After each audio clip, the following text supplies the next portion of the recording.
বিক্রি করে আর 1 টাকার আচার বিক্রি করে বাচ্চাদের কাছে, তারপরও তোমার ভিক্ষার চাইতে তোমার সম্মান আল্লাহ পাকের কাছে, তোমার ইজ্জত অন্যান্য সবার চাইতে তোমার ইজ্জত আল্লাহ পাক বাড়িয়ে দিবে। কারণ তুমি মাখলুকাতের মধ্যে শ্রেষ্ঠ মাখলুকাত, তোমার উপরে আর কোন মাখলুকাত আল্লাহ পাক এই জমিনে সৃষ্টি করে নাই। চিল্লে বলেন আল্লাহু আকবার। ভিক্ষা করে মানুষের কাছে হাত পেতে খাওয়া কিনা ভালো না, কথা বলে কিনা ভালো না।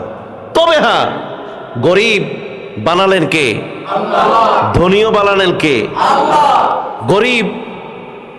গরিব তো যখন সে অসহায় হয়ে পড়ে, আর যদি কর্মক্ষমতা তার না থাকে, তার যদি কর্মের কোনো সুযোগ না থাকে,